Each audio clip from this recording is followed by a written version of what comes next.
Breaking news చూస్తున్నాం. కిమ్స్ ఆసుపత్రికి కేంద్ర మంత్రి బండి సంజయ్ వెళ్లారు. శ్రీతేజ్ ఆరోగ్య పరిస్థితిపై వైద్యులను అడిగి తెలుసుకున్నారు.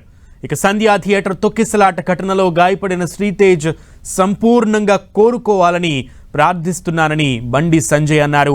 కిమ్స్ ఆసుపత్రికి వెళ్లిన కేంద్ర మంత్రి బండి సంజయ్ శ్రీతేజ్ ఆరోగ్య పరిస్థితిపై వైద్యులని అడిగి తెలుసుకున్నారు. సంధ్యా థియేటర్ తొక్కిసలాట ఘటనలో గాయపడిన శ్రీతేజ్ సంపూర్ణంగా కోలుకోవాలని ఈ సందర్భంగా బండి సంజయ్ ప్రార్థిస్తున్నానని తెలిపారు.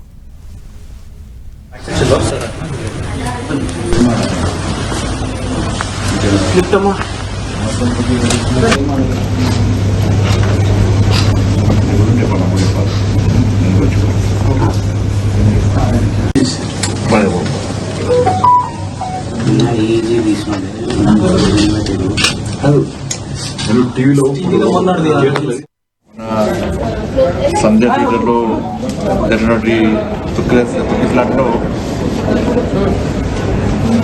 రేవతి అనే మహిళ చనిపోవడం చాలా బాధాకరం. పూర్తి సమాజం అంతా బాధపడ్డారు. చాలా బాధాకరమైన విషయం. వారి కుమారుడైనటువంటి శ్రీతేజ్ కూడా కిమ్స్ హాస్పిటల్లో ట్రీట్మెంట్ చేసుకుంటున్నాడు.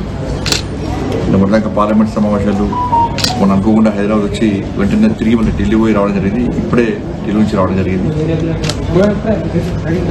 ఈరోజు మరి బాబుని చూసిన తర్వాత చాలా బాగా అనిపిస్తున్నది. చిన్న బాబు, డాక్టర్లు కోలుకుంటున్నారని చెప్పి డాక్టర్లు చెప్తున్నారు. కోలుకోవాలని చెప్పి అందరం భావించాలి. ప్రతి ఒక్కరు కూడా ఆ బాబు క్షేమం కోసం. నేను చిన్నపిల్లలంటే ప్రేమ పిచ్చెక్కువ. ఒకటి ఇలా టీవీలో ఫోటో చూసిన వెంటనే వచ్చి బాబుని చూడాలనిపించింది.